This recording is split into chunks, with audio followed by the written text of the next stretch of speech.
Hello everyone, welcome back to the workshop. Today we're going to be working on some parts for the bulldozer build, and I'm going to give you guys another little update.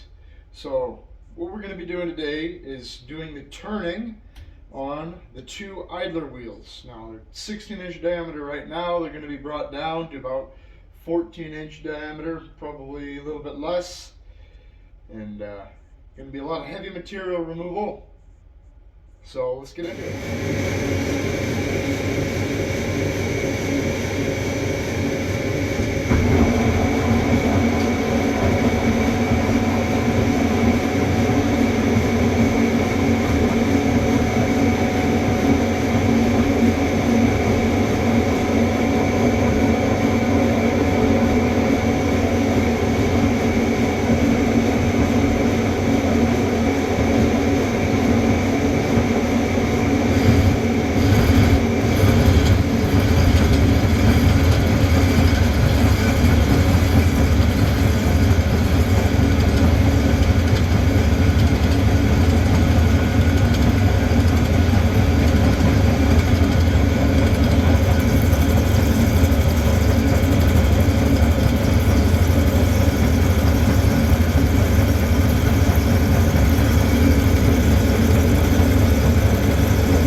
Alright, well now you guys have seen a little bit of heavy material removal. I'm going to take this down to the final dimension. The dimension, of course, is not really important. I just need to take it down to below this bolt circle so that this can be an idler, so that these bolt holes aren't going to affect anything. So I'll rip it down to that, and I'll bring you guys back. Now, this heavy interrupted turning, it's a little bit slow going. I can't take as deep of a bite as I would really like to. I can't traverse over and have as high of a feed rate as I would really like to, but that's alright.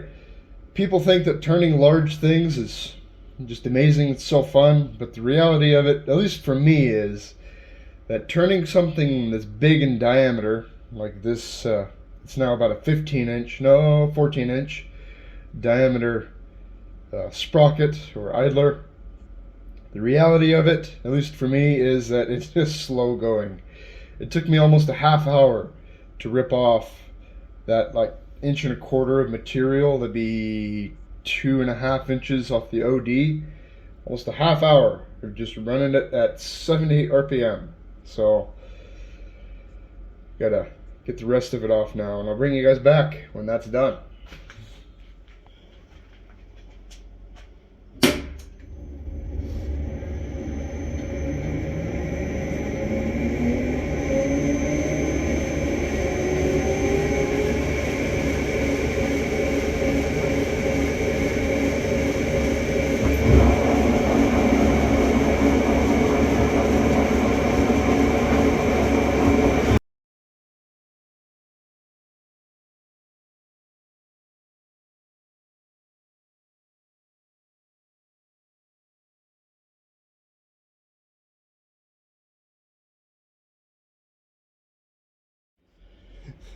Well, sadly I wasn't filming that because I was turning on the backside here, and I don't think this tool liked the cut that I was taking. I've seen this happen before with brazed tools, but I've never actually done it. Yeah. Now I got to swap out tools and continue on. What I'm doing now, after I machined a step into here, it's 1 inch deep. It's just a step so that I don't have to take away a huge amount of material on the other side.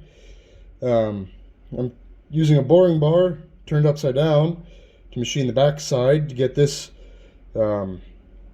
idler to be 1 inch thick. And what I'll do after that is I'll come in with a parting tool and part it off. I was originally going to machine away, flip this part around and machine away all of this and turn all that into chips. Then I realized that I have parting tools, and so I don't need to do that. I can just go in there with a parting tool and, boom. A lot of time saved in doing a second setup, and saved a couple inserts by not having to machine away all that. Maybe not a couple, maybe one insert, but now I gotta get back to it. Well, I got that idler all machined and parted off, installed into one of the track frames. I think it looks the part. It does look a little bit small. However, there's also going to be, say, 2 inches all around it of track. So, motor mounts, I've started working on those. I've started planning out all the hydraulics and where exactly those are going to go. I kind of knew generally where they were all going to go, but now I'm planning out to the inch. Of course, hydraulic motors are going to go there. Still got to weld in a plate, machine it to accept the motors, and machine a hub so that I can run a chain from here to here. And also got to figure out some kind of tensioning system. I think I'm going to have a third sprocket that moves on an arm and a pivot down there for my tensioning. I don't really want to move the motor. Definitely don't want to move the whole rear end of the whole sprocket and everything. So there'll be tensioning for that. I also need to machine out a pocket for the tensioning on the main track, because I'm going to use a bottle jack that's vertical to push up a sprocket or a set of sprockets up and down. Not sprockets, but idlers basically, to tension the main track. And I also got to machine up all of these little rollers for the road wheels. So it's coming along. Now to machine those, I want to do those on the turret lathe. I don't have to do them on the turret lathe, but I would like to. So I've been planning out the mount onto the on the Reed Prentice, how exactly that little lathe is going to get mounted to this machine. I have blocks that I cut up, then I'll have bars running across. I'll have bars underneath, similar to how a tailstock is mounted, to squeeze these down, mount it nice, solid, rigid to this guy.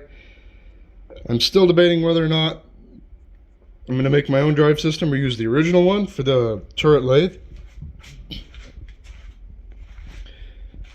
I keep flip-flopping back and forth on that one, but I'll burn that bridge when I get to it. I found 5C collet chucks for this machine, also brand new 3-jaw chucks for a reasonable price. So I'm going to be picking those up, buying those.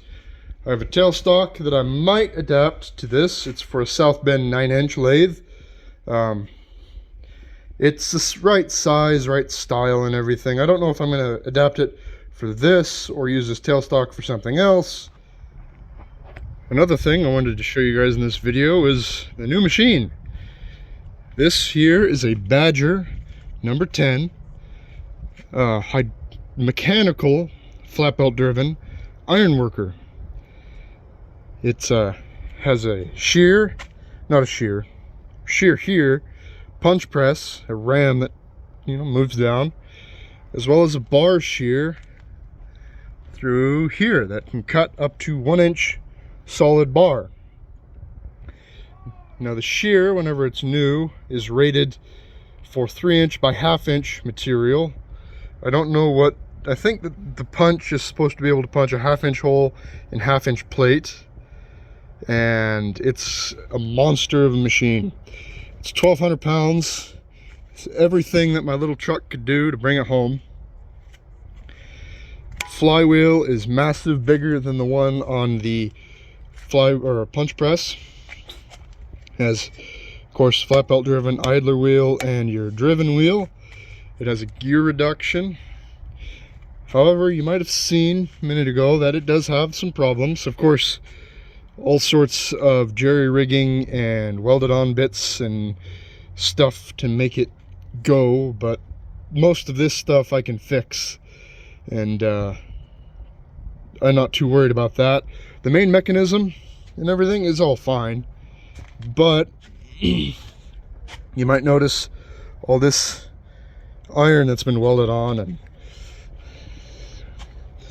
there's a big crack that runs from up here down, and you can see it here. It's cracked. A lot of it is cracked, so that's a bit of a bummer. However, it's fixable. I'm gonna go inside because it's cold out. You might be able to see it's snowing, but I'll go inside and discuss options for repairing this. So the first and most obvious option to repair that iron worker would be brazing. Brazing has been around for a very, very long time. It is a tried and true method to repair a cast iron machine like that. Another one would be nickel welding, hot nickel welding, cold nickel welding. Those are both good options as well. However, there is another option that I have been doing a little bit of research on, that I've seen a couple of people do, and I think I'm going to try it out on this machine, because I think that out of all of the options, it's going to be my best chance at getting an extremely strong weld to hold up to shearing big bar stock. Now that's rated for 3 by 1/2, and I have to shear a lot of 2 by 1/2. So I should be able to, if that machine is in good working order, and I can repair that crack well. Now what I'm going to do, I believe, at least the plan is right now, is to take 7018 rods, chip off the flux, and run my stick machine DC electrode negative.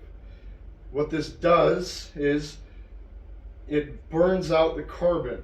The lack of flux burns out the carbon. The straight polarity, or DC electrode negative, DCEN, will heat up the material first, the cast iron, and of course the lack of flux will allow oxygen in and burn out all of that graphite and that carbon. That produces a very strong weld. I've discussed this with Adam from Small Time Machine Shop, the guy who brought this machine down from where it was in a bin and machine shop. Other YouTubers have used this method, like Brian Block. He used that to repair his big radial drill. He also did some testing on a cast iron sleeve, and also welded cast iron to mild steel. And looking at his results, I think it's going to be my best chance at getting the strongest weld possible. Now, not only am I going to weld it, I believe I'm also going to line bore it. Disassemble that machine, take the flywheel off, just completely disassemble it, and line bore that main pivot and sleeve it. Maybe even make some new shafts and such. That wouldn't be a bad idea in my opinion. And then I should have a fairly nice machine.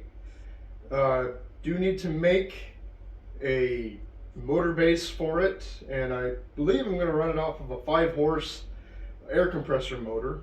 It's 3650 RPM motor, so I'll have to have a jack shaft, and instead of using the original flap out pulleys, I'm going to run my pulleys up to that main flywheel. That way I get even more reduction. That machine is supposed to run at 225 RPM, so that's going to be my goal. And so that's going to be another machine project. Now you might be wondering, when in the world am I going to get to that? It's going to be a minute. I have a lot of other things going on. I have been working through my machines slowly and getting them all the little things that I need to do to them, getting everything done basically. Beyond that, another thing that I've been doing, which is what I've spent my last couple of weekends doing, is working on my truck. I finally put in that new exhaust and intake that I kept talking about, that I've been talking about for a long time.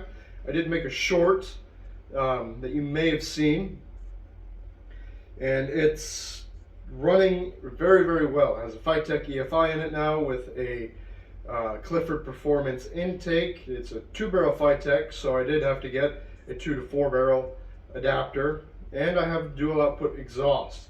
My exhaust is a Schedule 40. It's Schedule 40 with two 18-inch glass packs, and so it sounds very nice, and it shouldn't rust out anytime in this century or the next. So I'll show you guys a couple of videos of what I've been doing at work and a video of my truck. And with all that being said, thank you for watching, liking, and subscribing, and have a good day.